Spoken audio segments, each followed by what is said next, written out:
Au nom du Père et du Fils et du Saint-Esprit. Amen. La paix de Jésus soit dans votre maison. J'espère que vous allez bien, que vous êtes dans la paix et la joie de Jésus. Alléluia. Eh bien, ce matin, nous allons avoir la lecture du Saint-Évangile qui est lu dans chaque messe. Vous savez qu'en semaine, ce sont des messes courtes, ou que l'on appelle aussi messes basses.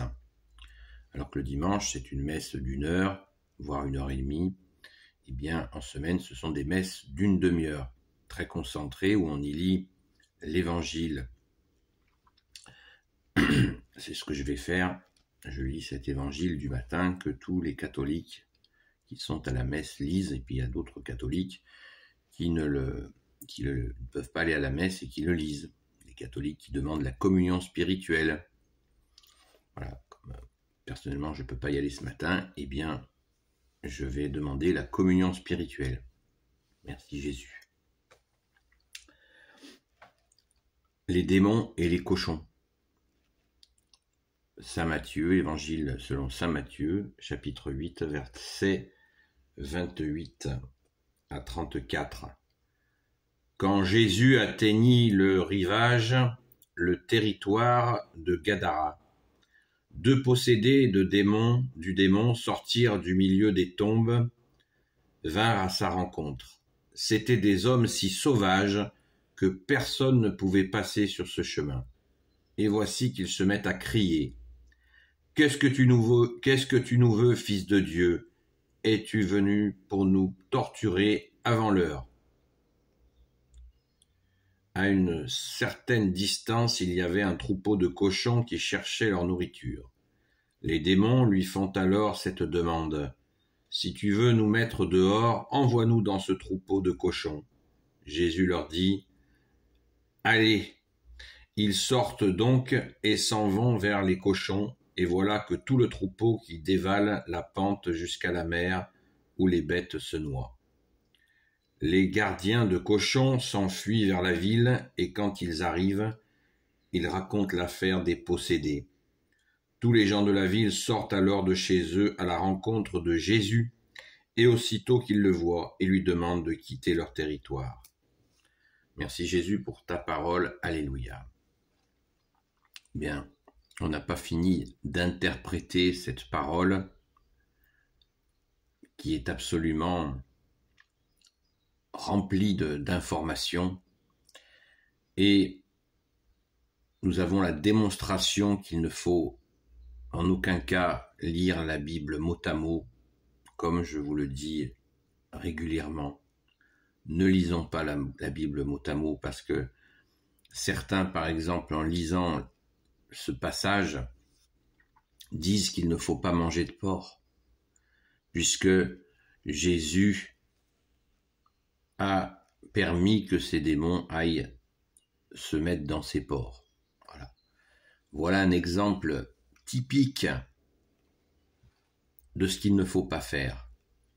Bien sûr qu'on peut manger du cochon, puisque Jésus, c'est toi, bien-aimé Jésus, qui nous a libérés de tous les interdits alimentaires en nous disant que ce n'est pas ce qui rentre dans la bouche de l'homme qui le salit, c'est ce qui sort de sa bouche, d'un cœur blessé, de l'agressivité, l'adultère, la méchanceté, etc.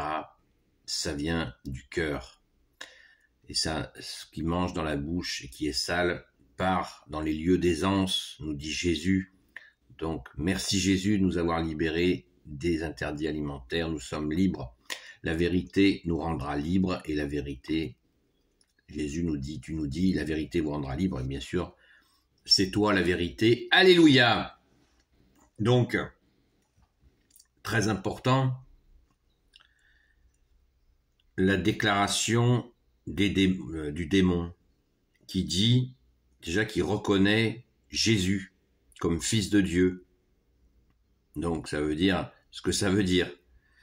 Alléluia, c'est magnifique.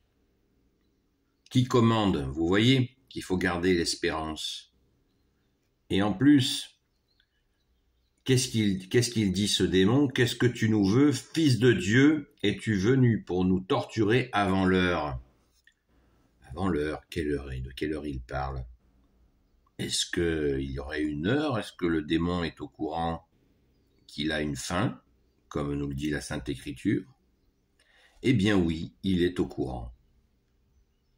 Donc, gardons l'espérance, les amis. Si vous n'êtes pas des amis, eh bien c'est pareil, soyez dans l'espérance que Jésus nous a donnée. Et oui, le plan de Dieu, eh bien, il a des étapes. Et l'étape, qu'il en soit fini pour le démon, elle est fixée. Et le démon le sait. Alors quand nous voyons des gens qui désespèrent, eh bien, rassurons-les. L'agenda de Dieu est là. C'est un agenda gagnant. Merci Jésus. On ne connaît ni l'heure ni le moment où le démon trouvera sa fin. D'ici là, veillons et prions. Supplions Jésus pour atténuer les souffrances. Et pour atténuer les souffrances, il faut accepter, ouvrir son cœur à Jésus, l'accueillir dans nos vies. Merci Jésus, seul Sauveur, institué par ton Père, notre Père. Alléluia. Pourquoi donc ces cochons se noient dans la mer? Rappelons-nous de ce que je vous ai dit hier, ce que symbolise la mer pour les Hébreux. La mer, c'est l'endroit où le démon prépare tous ses coups tordus. Parce qu'il n'avait pas de moyen de voir les fonds de la mer, donc il pensait que les fonds marins étaient les lieux des démons. Et c'est saint Matthieu qui explique cela. Saint Matthieu qui est donc le début de l'évangile. La première partie de l'évangile qui a été écrite vers l'an 60 dans ces eaux-là. Les gardiens de cochons ont été effrayés et ils vont dans la ville et les habitants, entendant tout ça, vont voir Jésus, lui demandent de quitter leur territoire. Ça aussi, c'est mystérieux. Pourquoi ont-ils fait ça? Pourquoi n'ont-ils pas reconnu Jésus? Eh bien, je pense que nous pouvons le méditer. J'ai quelques idées, mais je ne les dirai pas. Parce que j'ai des amis. Nous avons les amis de Sainte-Marie-Madeleine, nous avons des amis prêtres, et je leur poserai la question. Parce que moi, je ne sais pas tout. J'ai ma petite idée. Mais quand on n'accueille pas Jésus, eh bien, c'est catastrophique. Et là, apparemment, ils se maintiennent dans leurs erreurs. Et se maintenir dans son erreur, c'est pas bon signe pour la suite. Donc là, il y a quelque chose à méditer. Et la question des porcs est certainement pas, comme je vous l'ai dit, à réfléchir par rapport à la viande, mais peut-être par rapport à autre chose. À réfléchir. Nous avons l'habitude de dire dans la Sainte Église catholique que Saint Pierre a été informé par le Père, comme lui a dit Jésus, comme tu lui as dit, bien-aimé Jésus, le premier qui a été informé directement par le Père que Jésus est le Fils et son Fils unique, le oint du Père, le Messie définitif. Et nous savons qu'il y a aussi Sainte Marthe, la sœur aînée de notre chère sainte patronne, Sainte Marie-Madeleine, qui a déclaré à Jésus qui il est réellement. Et nous savons aussi que ce démon, eh bien, il a bien reconnu, il a repéré que Jésus est le Fils de Dieu. Alors rendons grâce, car Jésus, tu es vraiment le Fils unique de Dieu pour notre plus grand bonheur. Merci Jésus de ton amour, toi le seul Sauveur pour l'éternité. Amen. Je te rends grâce, bien-aimé Jésus, car tu nous as libérés des interdits alimentaires. Est-ce que nous en avons conscience? Loué sois-tu, Jésus, dans tes anges et dans tes saints. Alléluia. C'est merveilleux quand on réfléchit à nos frères et sœurs en humanité qui peuvent être victimes de ne pas connaître la vérité que tu es Jésus et de vivre avec des interdits alimentaires. Alors que Jésus, il y a 2000 ans, nous a libérés de cela. Ça fait de la peine pour eux, alors prions pour eux. Prions pour nos frères et nos sœurs en humanité qui n'ont pas compris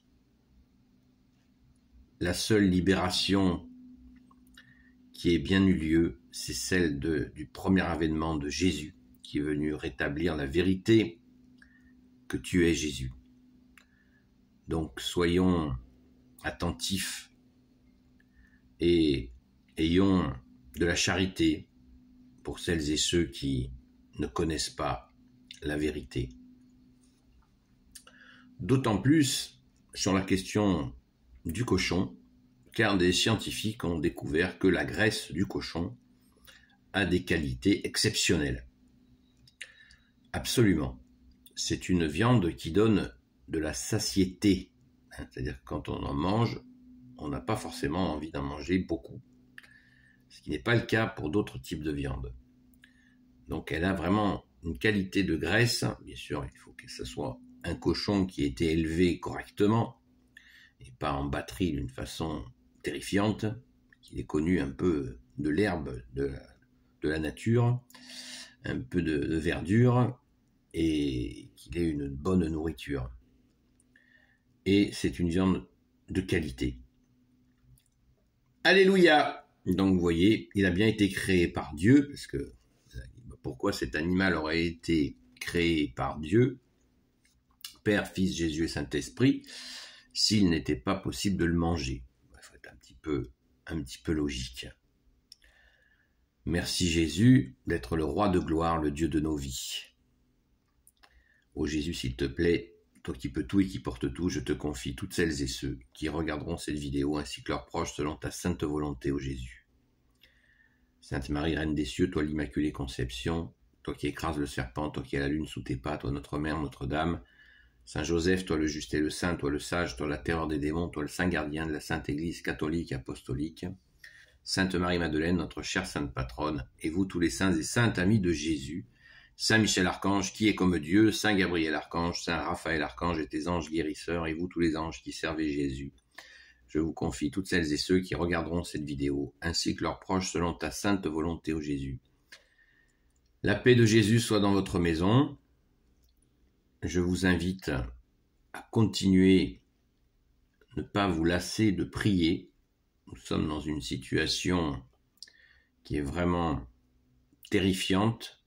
Prions pour nos frères et sœurs dans la foi ou en humanité qui sont victimes de ces violences, qui n'ont rien demandé à personne et qui se voient dépossédés de leur outil de travail. Et c'est absolument affreux. Prions pour eux, supplions Jésus de pourvoir à eux, et surtout que si ça vous est arrivé, eh bien, priez, faites confiance à Jésus que Jésus va vous réparer tel qu'il sait le faire.